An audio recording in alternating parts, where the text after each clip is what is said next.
ప్రపంచవ్యాప్తంగా మొట్టమొదటిసారిగా అంతర్జాతీయ సమాన వేతన దినోత్సవంగా ఏ ఇయర్ నుంచి జరుపుకుంటున్నారు? ఎయిర్ బబుల్స్ అగ్రిమెంట్ అంటే ఏమిటి? హ్యూమన్ క్యాపిటల్ ఇండెక్స్లో భారతదేశం యొక్క స్థానం ఎంత? ఇటువంటి అంతర్జాతీయపరమైనటువంటి అంశాలతో మీ ముందుకు రావటం జరిగింది. నమస్తే, ఎంజీఆర్ ఐఏఎస్ అకాడమీకి స్వాగతం. ముందుగా అంతర్జాతీయపరమైనటువంటి అంశాల యొక్క వివరాలు ఏంటో మనము చూద్దాం. అంతర్జాతీయ అంశాలలో ముందుగా మనం చెప్పుకునే ఇంపార్టెంట్ ఏంటంటే యుఎన్ఓ జనరల్ సెక్రటరీ అయినటువంటి యాంటోనియో గుటెరస్ గారు 2020 సెప్టెంబర్ 18వ తారీఖున మొట్టమొదటిసారిగా ప్రపంచవ్యాప్తంగా అంతర్జాతీయ సమాన వేతన దినోత్సవంగా జరుపుకోవాలని ఒక ప్రకటనలో వెల్లడించడం జరిగింది. ఈపీఐసి అంటాం, ఈక్వల్ పే ఇంటర్నేషనల్ కోఆర్డినేషన్ అంటాం. Equal pay international coordination. ఇక్కడ ఈ యొక్క అంతర్జాతీయ సమాన వేతన దినోత్సవం చూసారా, ఈ యొక్క దినోత్సవాన్ని మొట్టమొదటిసారిగా 2020 నుంచే తొలిసారిగా జరుపుకోవడం అనేది మనకి హిస్టారికల్గా మీరందరూ కూడా గుర్తుపెట్టుకోవాలి. అయితే ఇక్కడ మనకి దీని తాలూకి ప్రాధాన్యత ఏంటి? అయితే ఇక్కడ ఎపిక్ అంటే మీనింగ్ ఏమిటంటే ఈక్వల్ పే ఇంటర్నేషనల్ కోఆర్డినేషన్.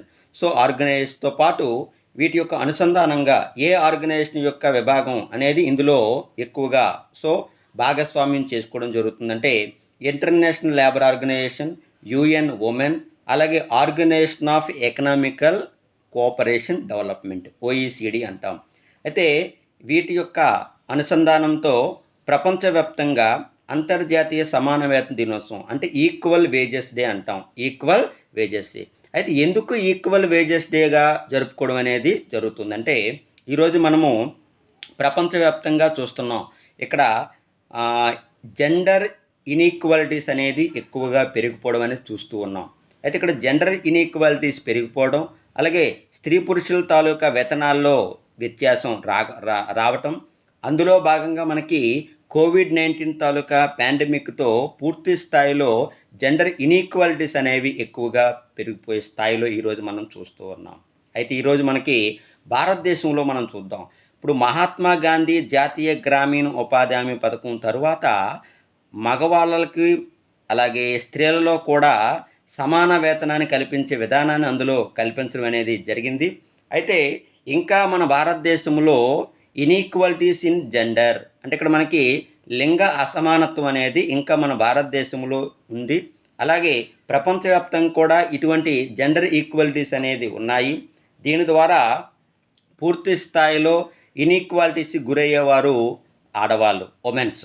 కనుక మహిళా సాధికారికత, అలాగే వాళ్ళలో ఉన్నటువంటి జీవన ప్రమాణాలు, వాళ్ళలో ఉన్నటువంటి నైపుణ్యత విధానాన్ని దృష్టిలో పెట్టుకొని అందరికీ సమానమైనటువంటి వేతనాలని ప్రకటన జారీ చేయాలని దృఢమైనటువంటి అవేర్నెస్ కల్పించాలనే ఆలోచనతో మొట్టమొదటిసారిగా ఎపిక్ అనే అనుసంధానమైనటువంటి ఆర్గనైజేషను ఐఎల్ఓ మరియు యుఎన్ ఉమెన్ మరియు ఓఈసిడి అనే ఆధ్వర్యంలో తొలిసారిగా ప్రపంచంలో అంతర్జాతీయ సమాన వేతన దినోత్సవం international equal pay international coordination అనే దినోత్సవాన్ని తొలిసారిగా ఈ 2020 సెప్టెంబర్ 18 నుంచే ప్రపంచవ్యాప్తంగా జరుపుకోవడం జరుగుతుందని అంశాలందరూ కూడా గుర్తుపెట్టుకోవాలి. ఇది ఇంటర్నేషనల్ ఈక్వల్ వేజెస్ డేగా మీరందరూ కూడా గుర్తుపెట్టుకోవాలి. అయితే ఇక్కడ మీరు ఎగ్జామ్ పాయింట్ ఆఫ్ వ్యూలో మనకు అడిగే ఇంపార్టెంట్ ఏంటంటే మొట్టమొదటిసారిగా ప్రపంచవ్యాప్తంగా జరుపుతున్నటువంటి ఇంటర్నేషనల్ ఈక్వల్ వేజెస్ ఉంది కదా, ఇందులో భాగస్వామ్యంగా అనుసంధానమైనటువంటి ఆర్గనైజేషన్ ఏమిటో అడుగుతాడు. ILO international labour organisation, UN women, అలాగే OECD organisation of economical cooperation development. ఇవి ముఖ్యమైనటువంటి ఇంటర్నేషనల్ ఈక్వల్ వేజెస్ డే తాలూకా ముఖ్యమైనటువంటి సమాచారంగా మీరందరూ కూడా గుర్తుపెట్టుకోవాలి. ఇక తరువాత అంతర్జాతీయ పరంగా వచ్చే న్యూస్ ఆర్టికల్ ఏంటంటే వరల్డ్ బ్యాంక్ యొక్క సర్వేలో భాగంగా human capital index 2020 human capital index 2020లో భాగంగా భారతదేశం యొక్క స్థానం 116వ స్థానం. అయితే ఇక్కడ హ్యూమన్ క్యాపిటల్ ఇండెక్స్ని విడుదల చేసేవారు ఎవరు, ఇందులో భారతదేశం యొక్క స్థానం ఎంత, అయితే 2020లో దీని తాలూకా పరిధి స్థానం అనేది ఎందుకు కుదించుకుపోయింది, దేనిలో ఏ ప్రమాణాలలో భారతదేశం యొక్క విధానం అనేది పూర్తి స్థాయిలో తగ్గుదల వచ్చింది అనేది మనకి ఇక్కడ పాయింట్ ఆఫ్ ఎగ్జామినేషన్లో అడిగే ఇంపార్టెంట్ బిట్ అండి. అయితే ఈ హ్యూమన్ క్యాపిటల్ ఇండెక్స్ని విడుదల చేసేవారు వరల్డ్ బ్యాంక్ అండి. అయితే భారతదేశం యొక్క స్థానం 116. దీని ప్రకారంగా అంటే ఈ మధ్య కాలంలో భారతదేశంలో ఏ పరమైనటువంటి అంశాల్లో పూర్తి స్థాయిలో తగ్గుదలలో కనిపించడం జరిగిందని వరల్డ్ బ్యాంక్ విడుదల చేయడం జరిగిందంటే హెల్త్ అండ్ ఎడ్యుకేషన్ అండి. ఇక్కడ మనకి విద్య మరియు ఏదైతే వైద్యం ఉందో విద్యా వైద్య రంగాలలో అనూహ్యమైనటువంటి విధానంలో పెరుగుదల అనేది బాగా తగ్గిపోయింది. విద్యలో సరైనటువంటి నాణ్యత కనిపించలేదు, అలాగే వైద్య విధానంలో కూడా సరైనటువంటి విధానం లోపించింది అనే దృఢమైనటువంటి ఈ ప్రమాణాలని అంశాలుగా పరిగణలో తీసుకొని ఈ యొక్క వరల్డ్ బ్యాంక్ ఏదైతే ఉందో భారతదేశం యొక్క ర్యాంక్ని 116గా నిర్ధారణ చేయడం జరిగిందనే అంశాలందరూ కూడా గుర్తుపెట్టుకోవాలి. సో ఇది human capital index announced by world bank. తర్వాత వచ్చే అంతర్జాతీయ పరమైన న్యూస్ ఆర్టికల్స్లో ఎయిర్ బబుల్ అగ్రిమెంట్. ఇంతకీ ఎయిర్ బబుల్ అగ్రిమెంట్ ఏంటో తెలియాలి. అదేవిధంగా ఎయిర్ బబుల్ అగ్రిమెంట్తో భారతదేశం ఏ దేశాలతో అనుసంధానం జరుపుకుంది, అగ్రిమెంట్ కుదుర్చుకుంది అనేది మనకి ఇక్కడ ఇంపార్టెంట్. ఎయిర్ బబుల్ అంటే మీనింగ్ ఏంటంటే ఇప్పుడు మనం 2020 సెప్టెంబర్ 2020 మార్చి నుంచి ఇంతవరకు మనము చాలా రకాలుగా కోవిడ్-19 తాలూకా అనుసంధానమైనటువంటి ఇబ్బందుల వల్ల, ప్రమాదకరమైన అంశాల వల్ల అంతర్జాతీయపరమైనటువంటి ప్రయాణాలు, అంతర్జాతీయపరమైనటువంటి అంశాలు పూర్తి స్థాయిలో నిలిచిపోవడం జరిగింది. అయితే ఏవైతే ఇతర దేశాల్లో ఉన్నటువంటి ఈ యొక్క మన భారతీయుల తాలూకా విజిటర్స్ ఉంటారో, భారతీయులు ఉంటారో, అలాగే ఇప్పుడు కోవిడ్-19 యొక్క ప్రభావంతో ఇరు దేశాల్లో చిక్కుకుపోయినటువంటి భారతీయులు ఉంటారు. వాళ్ళందరినీ కూడా ఇండియాకి తీసుకురావాలి. అయితే ఇతర దేశాల నుంచి భారతదేశానికి భారతీయులను తీసుకురావాలనేటువంటి అగ్రిమెంట్ ఏదైతే ఉందో, ఏదైతే ముఖ్యమైనటువంటి అనుసంధానమైనటువంటి కార్యక్రమం ఉందో దీన్ని మనం ఎయిర్ బబుల్ అగ్రిమెంట్ అంటామండి. అయితే ఉదాహరణకి మనం అమెరికా నుంచి భారత్కి తీసుకురావాలి, అలాగే సౌదీ అరేబియా నుంచి భారత్కి తీసుకురావాలి. ఇందులో భాగంగానే ఇటీవల ఈ మధ్య కాలంలో వందే భారత్ అని ఒక ఎయిర్ క్రాఫ్ట్ సంబంధించినటువంటి అంశాన్ని కూడా భారత ప్రభుత్వం అనేది విడుదల చేయడం జరిగింది. అందులో భాగంగా విదేశాల నుంచి విదేశాల్లో చిక్కున్నటువంటి భారతీయులు ఎవరైతే ఉంటున్నారో వారందరినీ కూడా భారతదేశంలో తీసుకురావాలి. అటువంటి ముఖ్యమైనటువంటి అగ్రిమెంట్ని మనం ఏమంటామంటే ఎయిర్ బబుల్ అగ్రిమెంట్ అంటాం. అయితే ఎయిర్ బబుల్ అగ్రిమెంట్ అనేది భారతదేశం అనేది ఎన్ని దేశాలతో అగ్రిమెంట్ కుదుర్చుకోవడం జరిగింది? 10 దేశాలండి. అందులో ముఖ్యమైన దేశాలు United Kingdom, United states of America, Canada, UAE, Maldives. ఇటువంటి మొత్తం 10 దేశాలతో భారతదేశం అనేది ఎయిర్ బబుల్ అగ్రిమెంట్ కుదుర్చుకుందనే అంశాలందరూ కూడా గుర్తుపెట్టుకోవాలి. సో ఇది ముఖ్యమైనటువంటి ఎయిర్ బబుల్ తాలూకా అగ్రిమెంట్ తాలూకా సమాచారం. ఇక తర్వాత వచ్చే అంతర్జాతీయ న్యూస్లో మనకి ఇండియా యుఎస్ఏ ఫౌండేషనల్ అగ్రిమెంట్ అనేది ఇటీవల ఈ మధ్య కాలంలో చాలా రకాలైనటువంటి అగ్రిమెంట్లు అనేవి చాలా రకాలైనటువంటి అంశాలతో ఇండియా యుఎస్ఏ తాలూకా అగ్రిమెంట్ కుదుర్చుకోవడం అనే అంశాన్ని మనం ఆల్రెడీ చదువుకోవడం జరిగింది. అందులో భాగంగా ఇండియా మరియు యుఎస్ఏకి మధ్య రానున్న కాలంలో ఫారెన్ అండ్ డిఫెన్స్ మినిస్టర్ల యొక్క సదస్సు అనేది జరగబోతుంది. అందులో 2+2 డైలాగ్. ఇంతకీ 2+2 డైలాగ్ అంటే ఏంటి తెలియాలండి. 2+2 డైలాగ్ అంటే మీనింగ్ ఏంటంటే భారతదేశం నుంచి ఫారెన్ మినిస్టర్ గారు, అలాగే యుఎస్ఏ నుంచి డిఫెన్స్ మినిస్టరు, అలాగే ఇండియా నుంచి డిఫెన్స్ మినిస్టరు, యుఎస్ఏ నుంచి డిఫెన్స్ మినిస్టరు, ఇలా భారత్ అమెరికా దేశాల మధ్య ఫారెన్ అండ్ డిఫెన్స్ మినిస్ట్రీ యొక్క సదస్సు కార్యక్రమాలు ఏవైతే ఉన్నాయో, సమావేశాలు ఏవైతే ఉన్నాయో వాటిని మనం ఏమంటామంటే 2+2 డైలాగ్ అంటాం.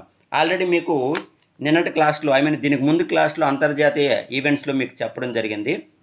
ఇంతకీ మనకి లెమోవా అగ్రిమెంట్ ఏంటి, అలాగే మనకి కంకాసా అగ్రిమెంట్ అంటే ఏంటి, అలాగే బెకా అగ్రిమెంట్ అంటే ఏంటి. అయితే మనకి బేసిక్స్ ఎక్స్చేంజ్ సంబంధించినటువంటి బెకా అంటాం.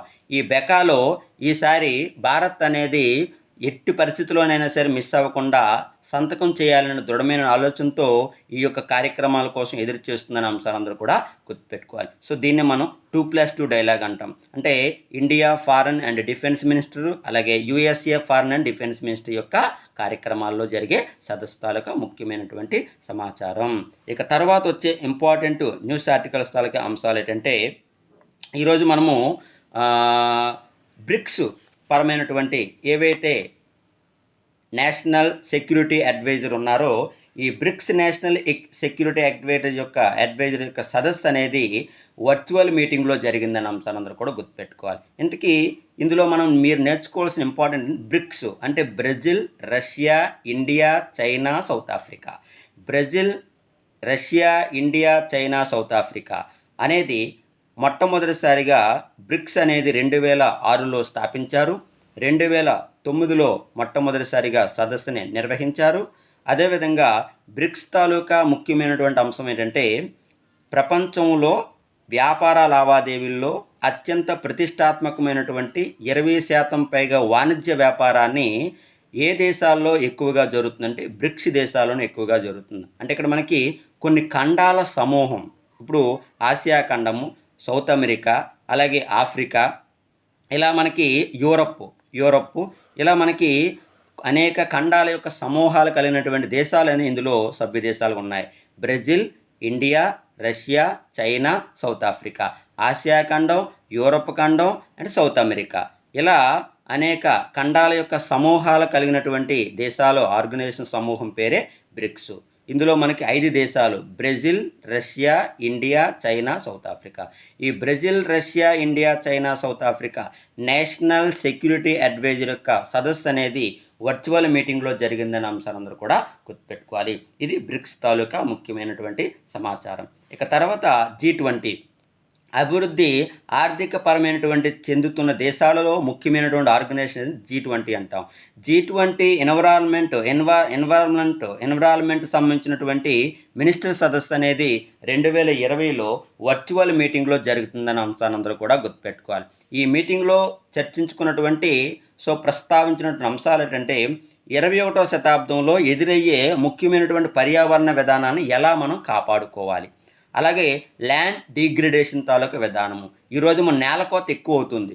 ఈరోజు మనకి ఫెర్టైల్ ల్యాండ్ అనేది చాలా తక్కువ పరిధిలో ఉంది. పూర్తి స్థాయిలో వన విధానం అనేది చెట్ల తాలూకా నరికివేత అనేది ఎక్కువగా జరుగుతూ ఉంది.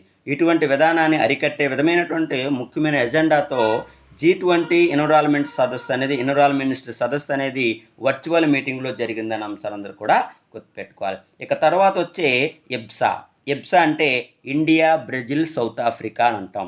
అయితే ఇండియా, బ్రెజిల్, సౌత్ ఆఫ్రికా అంటే దక్షిణ ఆసియా దేశాలలో ఉన్నటువంటి దక్షిణపరమైనటువంటి దేశాలు కలిగినటువంటి దేశాల్లో ముఖ్యమైన దేశాలు ఇండియా, బ్రెజిల్, సౌత్ ఆఫ్రికా. అయితే ఆఫ్రికా ఖండం, అలాగే మన నెక్స్ట్ సౌత్ అమెరికా ఖండం, అలాగే ఆసియా ఖండం, ఈ 3 ఖండాల తాలూకా సమూహాలు కలిగినటువంటి అభివృద్ధి దేశం ఎబ్సా అంటాం. ఈ ఎబ్సా ఫారెన్ మినిస్ట్రీ యొక్క సదస్సు అనేది వర్చువల్ మీటింగ్లో జరిగిందన్న అంశాన్ని అందరూ కూడా గుర్తుపెట్టుకోవాలి. ఇది అదేవిధంగా చివరిగా చాలా వెరీ వెరీ మోస్ట్ ఇంపార్టెంట్ అండి, అంతర్జాతీయ అంశాల్లో వరల్డ్ బ్యాంక్కి ఈడీగా ఎగ్జిక్యూటివ్ డైరెక్టర్గా భారతదేశం నుంచి ఒక ఐఏఎస్ ఆఫీసర్ గారు ఎగ్జిక్యూటివ్ డైరెక్టర్గా నియామకం అయ్యారు అంశాన్ని గుర్తుపెట్టుకోవాలి. ఎవరైనా రాజేష్ కుల్లార్ ఐఏఎస్. హర్యానా కేడర్కి చెందినటువంటి రాజేష్ కుల్లార్ ఐఏఎస్ గారు వరల్డ్ బ్యాంక్, ప్రపంచంలో అత్యున్నత బ్యాంకు వరల్డ్ బ్యాంక్ ఎగ్జిక్యూటివ్ డైరెక్టర్గా నియమితమైనటువంటి భారతీయ వ్యక్తిగా మీరందరూ కూడా గుర్తుపెట్టుకోవాలి. ఈయన 2023 ఆగస్టు 31 వరకు కూడా పదవిలో ఉంటారని అంశాన్ని అందరూ కూడా గుర్తుపెట్టుకోవాలి. ఇవండి ఈరోజు మనం డిస్కస్ చేసుకున్నటువంటి ముఖ్యమైనటువంటి ఇంటర్నేషనల్ ఈవెంట్స్ అండి. మరికొన్ని ముఖ్యమైనటువంటి ఈవెంట్స్తో రేపటి క్లాస్లో కలుద్దాం. Thank you very much. జై హింద్.